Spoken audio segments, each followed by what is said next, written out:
quiero saludar al Seremi de Salud de la región metropolitana, Gonzalo Soto, al director de CONAF de la RM, Rodrigo Ilesca, director de SENAPRED de la región metropolitana, Miguel Muñoz, al director ejecutivo nacional de la Asociación de Guías y Scout de Chile, Renato Bustamante, y también al Seremi de Agricultura, Jorge Torres. Todos estos sectores hemos concurrido hoy, como decía, para poder hacer una capacitación sobre cuáles son las principales medidas para prevenir las enfermedades por virus ANTA. La enfermedad de ANTA es una enfermedad que se transmite, es una enfermedad zoonótica, eso quiere decir que se transmite de los animales a las personas, en este caso por roedores silvestres, o como conocido el roedor de cola larga. Se han visto casos en Chile desde la región de Coquimbo hasta Aysén, particularmente con las tasas más elevadas en las regiones de Los Ríos y de Araucanía, pero se han visto casos, como digo, desde Coquimbo a Aysén. Esto quiere decir que el riesgo está presente en todas estas regiones, no solamente en aquellas regiones donde es más común. La forma en que se transmite el virus ANTA desde los roedores silvestres a las personas es por la inhalación de los aerosoles, ya sea de la orina, de las heces o de la saliva de roedores que estén infectados, como también por las mucosas en nuestros ojos, en nuestra nariz, que pueden estar contagiadas en nuestras manos con saliva de los roedores contagiados. Teniendo en mente estas vías de contagio, es que se dan entonces las principales recomendaciones para evitarlo. En primer lugar, todas las personas que se encuentren desarrollando actividades al aire libre, es muy importante que si es que hacen actividades de senderismo, por ejemplo, se mantengan exclusivamente dentro de los senderos que están demarcados para esto, sin salir de los senderos. Si van a acampar, de igual manera, tienen que acampar en lugares que estén habilitados para esta práctica y no habilitar así en lugares distintos, no formalizados para esta actividad. Es importante que en todo momento, cuando estemos en actividades al aire libre, mantengamos nuestros alimentos muy protegidos, porque es una de las vías de transmisión. Si es que uno deja sus alimentos descubiertos, los roedores contagiados pueden comer de nuestros alimentos y luego, si nosotros comemos de ellos, es una forma que nos podemos contagiar a través de la saliva de los roedores infectados. También es importante que cuidemos muy bien nuestra basura, toda la basura que... Por supuesto, lo primero es decir que cuando uno genera basura en actividades al aire libre, somos todos responsables de traerlas de regreso con nosotros a nuestras casas para su disposición final, pero en el intertanto de la actividad ya sea de acampar o aunque sea estemos durante el día, hay que mantener la basura siempre en contenedores bien tapados para mantenerlos herméticos y así no se transforma en un punto de atracción para los roedores. También es muy importante que si estamos haciendo excursiones al aire libre, por ningún motivo nunca consumir frutos silvestres sin haberlos desinfectado debidamente. Esto porque también son alimento para roedores que pudiesen estar contagiados y de esa manera, si comemos un fruto silvestre que ha sido, que pueda tener orina o la saliva del roedor, también es un mecanismo de transmisión y una conducta, por ende, de riesgo. Tenemos que mantener, las personas que viven en zonas rurales, tienen que mantener el exterior de su casa ordenado, limpio y desmalezado, porque también son en las malezas, los arbustos donde se refugia el roedor. Y muy importante en los contextos en que vamos a vacacionar y vamos a hacer ingreso a alguna cabaña o una casa u otro lugar que ha estado cerrado por largos periodos de tiempo, tenemos que dejarlo ventilar al menos 30 minutos antes de hacer ingreso. Para eso, al hacer el ingreso inicial a ese recinto, hay que hacerlo con mascarilla para evitar inhalar así aerosoles de roedores infectados, abrir todas las ventanas y puertas para permitir la ventilación cruzada del espacio por al menos 30 minutos y recién ahí podemos hacer ingreso y uso del recinto. Algunos síntomas que son característicos del ANTA, lo principal es la fiebre. La verdad es que los síntomas pueden ser, sobre todo en sus etapas iniciales, confundidos fácilmente con otros cuadros virales, como los síntomas son dolor corporal, dificultad para respirar, cefalea, pero sobre todo fiebre. Todos los casos de ANTA presentan fiebre superior a 37,5. Si ustedes presentan estos síntomas, insisto, sobre todo fiebre, tienen que consultar a el establecimiento de salud más cercano. Y lo que es extremadamente importante que las personas tengan en mente es que si estuvieron expuestos a alguno de los riesgos de contagio de ANTA, es decir, realizaron actividades al aire libre en zonas silvestres, ya sea recreativas o laborales, y presenta estos síntomas, tiene que informarle de esta exposición, de estas actividades al personal clínico, porque de esa manera van a poder orientar también la hipótesis diagnóstica de los tratantes, porque el diagnóstico precoz para un tratamiento oportuno es una de las formas también importantes que tenemos para cuidarnos, cosa que en caso que se genere un caso de ANTA tenga una evolución favorable. Para esto, insisto, tiene que informar que ha estado expuesto, recordando que el periodo de incubación del virus ANTA oscila entre los 5 hasta los 45 días. Es decir, si usted va al médico porque tiene fiebre, cefalea, dolor corporal y acampó hace 45 días atrás, tiene que decir que esa fue una actividad que desarrolló y que entonces pudiese ser un factor de riesgo para lo que lo lleva a consultar. Muchas gracias. Dejo con ustedes ahora al Seremi de Salud, Gonzalo Soto. Muy buenas tardes. Primero que todo agradecer la presencia de la ministra de Salud subrogante, Andrea Albagli.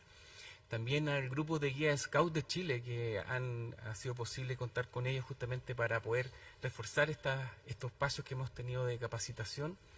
También saludar a las autoridades presentes, al director regional de Senapred, también al Ceremi del Ministerio de Agricultura y también al director de CONAF. En la región metropolitana han aumentado los casos hasta la fecha de virus ANTA, esto debido principalmente a que se extendieron la lluvia hasta el mes de noviembre y hay una cantidad de alimento importante que para justamente el roedor de cola larga, que es el reservorio del virus ANTA.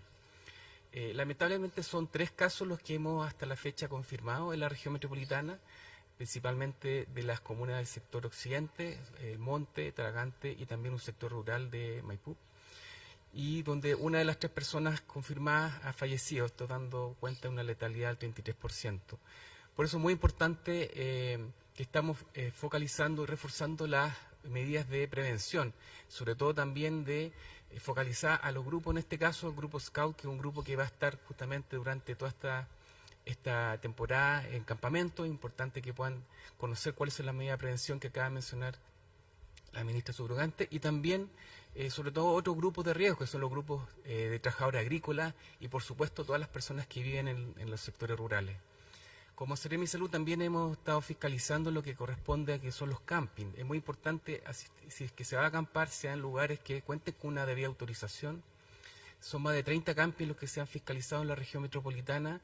La mitad de ellos han quedado con sumario sanitario y han quedado también algunos con provisión de funcionamiento, porque es muy fundamental que se puedan cumplir con la normativa, ya sea camping, pero también para evitar, por ejemplo, cualquier contagio que se dé en estos lugares. Muy importante, por ejemplo, que en los lugares del aseo, también de donde se disponen los alimentos, la basura, sean lugares herméticos y que estén bien señalizados y que, por supuesto, si cuentan con otras instalaciones, cuentan con las debidas autorizaciones sanitarias. Muchas gracias. Ahora va a bajar con usted un representante del Grupo Guía Scout de Chile. Muy buenas tardes, soy Indra Schuller, vocera juvenil de la Asociación de Guías y Scouts de Chile. Saludo también a las autoridades presentes y junto con agradecer la presencia de cada uno y una de ustedes, quiero mencionar cómo ha sido el desarrollo del trabajo en conjunto entre ambas instituciones, el cual comenzó a gestionarse de manera intensa desde el verano de 2017, en donde ocurrieron 2 casos de contagio de antivirus de jóvenes pertenecientes a Guías y Scouts de Chile, que muy posiblemente se infectaron en sus campamentos de verano. Tuvimos la suerte que fueron detectados de manera oportuna y tuvieron una exitosa recuperación. Ese mismo año decidimos que no solo bastaba con estar atentos a futuros contagios, sino que era de vital importancia ocuparse en campañas de prevención para disminuir el máximo de posibles personas que se pudieran contagiar, razón por la cual generamos la campaña preventiva Me Cuido, Te Cuido y Cuido la Naturaleza, basada en talleres dirigidos a las adultas y adultos voluntarios de la región metropolitana, lo que abarcó a más de 400 personas capacitadas por funcionarios del Subdepartamento de Epidemiología de la Seremi de Salud de la región metropolitana.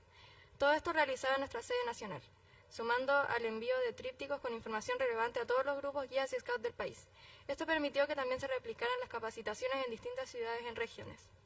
En el año 2018 y 2019 se volvió a replicar el taller, ya en un número más acotado de personas, y luego por la pandemia todo se detuvo y los campamentos propios del movimiento Guía y Scout no se realizaron de manera masiva y normal, hasta el verano de 2023. Debido a lo anterior, ya en el segundo semestre del año que termina nos hemos vuelto a contactar, generando espacios para que grupos guías y scouts puedan recibir información preventiva y tener campamentos más seguros, con el objetivo de no solo tener el conocimiento de manera fresca, sino que para crear hábitos y costumbres en nuestros asociados, que también influyan en sus familias, transformándonos en promotores de acciones que puedan evitar pérdidas o daños irreparables en nuestra comunidad.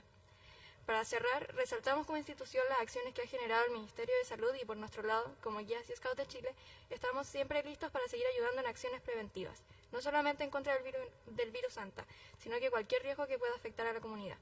Agradecido por el espacio dado, me despido dándoles una gran tarde y nuevamente gracias por la atención dada.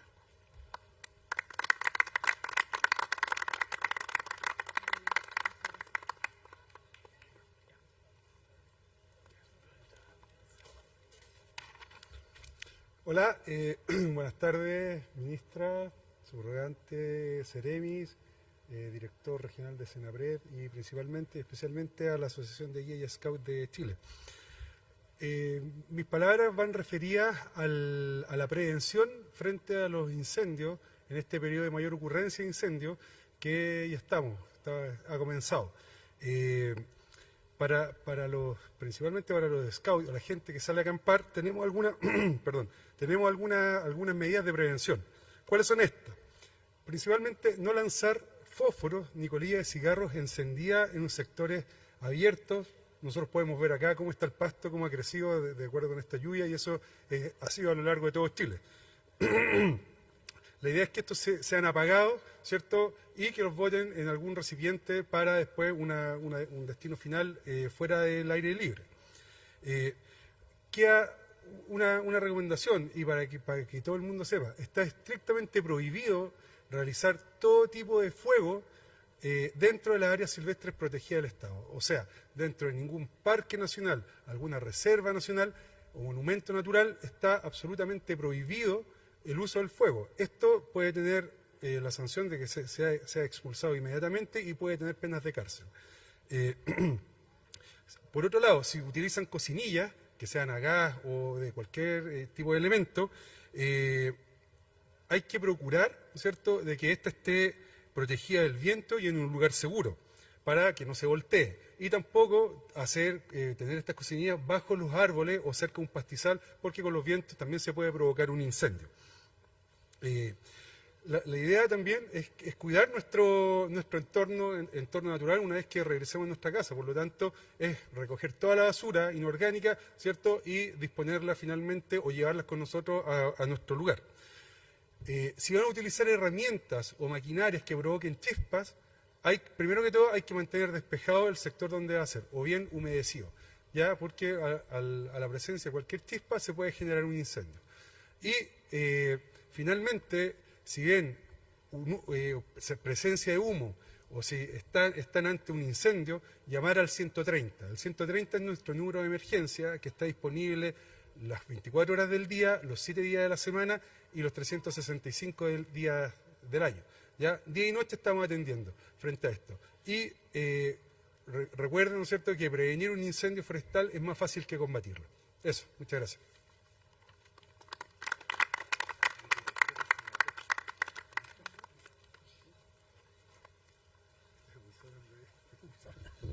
Buenas tardes a todos, a todas. Estaba apreciando recién y escuchaba las palabras tanto de la ministra y de los colegas. Las precipitaciones tardías han sido realmente una bendición, pero también nos genera esto que estamos viendo en el entorno. Floración tardía, esto en poco tiempo más va a estar seco, por lo tanto vamos a tener una alta carga de combustible. Y particularmente los scouts conviven con la naturaleza, hacen sus campamentos en zonas, ¿no es cierto?, en las cuales seguramente les va a tocar estar en esta realidad. Por lo tanto, y una de las cosas que estábamos viendo recién en las carpas, ¿no es cierto?, era que la limpieza del entorno. Algo fundamental para evitar incendios forestales, en este caso en campamentos, pero también en viviendas, es la limpieza del entorno. Y ese es un llamado a todas las personas que de alguna manera conviven con la naturaleza, como los scouts, o las personas que viven en lo que se denomina zona de interfaz urbano-forestal, es decir, donde las viviendas están insertas en la vegetación. El llamado es a eso, a tener conductas preventivas, a no usar algo tan tradicional dentro de la cultura del scout, la fogata. Eso hay que eliminarlo entre la cultura de los scouts porque de alguna manera también nos expone a la naturaleza y expone a la infraestructura crítica que vamos a tener en el país. Por lo tanto, el llamado definitivamente a los jóvenes, ¿no es cierto?, scouts, pero particularmente a todos los jóvenes del país, es a tener conductas preventivas y fundamentalmente, tal como lo decía recién el director regional de CONAF, hacer las denuncias correspondientes cuando estamos viendo a personas que están manejando fuego o avisar rápidamente si vemos un fuego en alguna parte para que la respuesta sea eficiente y rápida. Gracias. Ahora daremos paso a las preguntas de la prensa, partiendo con CNN. Hola, buenas tardes. A la ministra, preguntarle cuál es la incidencia del virus ANTA en nuestro país. ¿Ha aumentado que el año pasado? ¿Y qué parte de eso tienen que ver, por ejemplo, los incendios forestales? Se decía que en la región del Biobío ha aumentado el virus producto de los incendios. Hola, buenas. Un gusto saludarla. Este año, en lo que ha transcurrido de año, hemos tenido a nivel país un total de 46 casos de ANTA. Esto, dependiendo del quinquenio con el que lo comparamos, se interpreta distinto. Si tomamos los 5 años, entre el 2015 y el 2019, la mediana de la cantidad de casos esperados es de 59. Entonces, aún estamos por debajo de lo esperado en comparación con ese quinquenio. Es distinto el quinquenio entre el 2018 y el 2022, donde la mediana era de 33, era aún más baja. Pero hago la distinción porque esta medición incluye los años pandémicos, donde efectivamente también hubo menos actividades de personas al aire libre. Entonces es muy probable que los años más cercanos, más próximos al año actual, la cantidad de casos observados sea menor a la que hemos observado este año, porque, como le digo, había menos actividades al aire libre de las personas a causa o como consecuencia de las distintas medidas de control que se instauraron en la pandemia. Pero como digo, en comparación con la quinquenia previo a eso, estamos aún por debajo de los casos esperados dentro de lo que se espera de esa mediana, con 46 casos este año. Entonces, si bien es cierto que tener incendios forestales, cada vez que hay un incendio, la fauna de ese lugar se puede desplazar hacia otro lado, y eso es algo que evidentemente es natural que ocurra, no por eso se da como consecuencia un aumento de los casos de ANTA, y así también lo demuestra nuestro registro. No se ha visto evidencia de que de modo inmediato después de un incendio haya un aumento de casos de ANTA, lo que no puede ser interpretado por las personas como que hay que bajar la precaución. Siempre tenemos que estar precavidos porque el riesgo de ANTA está, como decía, desde la región de Coquimbo hasta Aysén, de manera constante, por supuesto que es mayor en zonas rurales, pero no por eso el hecho de que no haya una relación directa entre los incendios y el aumento de casos de ANTA es algo que tenemos que perder cuidado ante un incendio. Ministra, ¿y hay algunas zonas donde tengamos que tener más precaución, más preocupación, algunas regiones? Sí, las regiones donde es más alta la tasa según donde se da el probable contagio, porque también recordemos que el periodo de incubación va entre 5 y 45 días. Entonces, las personas pueden contagiarse en una región y luego ser notificadas en otra región. Entonces, según la región de posible contagio, aquellas con más altas tasas son las regiones de Los Ríos y la región de Araucanía. Esas son las dos regiones donde hay mayor riesgo en comparación con las otras, pero reitero, casos de ANTA hemos tenido desde Coquimbo hasta Aysén. Pasando a otros temas de contingencia, última pregunta con Mega. Hola, buenas tardes. Hola. Ministra, preguntarle con respecto, en el contexto de la discusión de la ley corta de ISAPRES, donde finalmente hemos visto que han habido avances con respecto a la discusión en el Senado. También hemos visto que las ISAPRES han señalado en varias oportunidades que están en una situación financiera compleja, que incluso podría declararse en insolvencia por ahí por el mes de febrero o marzo, dependiendo cada ISAPRE. Pero hoy día surge una nueva noticia de una nueva ISAPRE, Andes Salud, que es un conglomerado, una empresa que tiene varias clínicas y centros médicos, que está interesado en entrar a la industria, en también ser una ISAPRE nueva. Entonces, preguntarle, en este contexto en donde las ISAPRES constantemente han estado señalando que van a quebrar, que es súper complejo poder mantener las coberturas de salud a los afiliados, hoy día hay una persona o hay una empresa que en el fondo le interesa participar de esta industria y entregar distintos planes de salud para personas sanas o personas que tengan preexistencia. Entonces es un poco condescendiente si el negocio está tan malo, porque hay gente que en el fondo se está incentivando a estar dentro de la industria. Las aseguradoras privadas de salud están efectivamente en una situación compleja hoy día porque a consecuencia de los fallos de la Corte Suprema, que son dos. Y como consecuencia de aquello, la Corte Suprema consideró que las ISAPRES ya existentes habían incurrido en gastos en exceso, que por ende tienen que cesar esos cargos en exceso y también devolver aquellos en los cuales ya hayan incurrido. Eso es lo que explica que las ISAPRES ya existentes tengan hoy día una situación financiera compleja a causa de los fallos que se dirigen a dichas ISAPRES. Pero eso no quiere decir que la industria del aseguramiento privado de la salud en su conjunto vaya a enfrentar la misma situación. De hecho, hay ISAPRES que están en distintas situaciones. No todas las ISAPRES están igualmente ante una situación de la misma complejidad. Y por eso es que el aseguramiento privado de la salud sigue siendo una industria vigente y por lo cual cualquier actor privado que tenga interés no va a encontrar ningún obstáculo para instaurar una nueva aseguradora.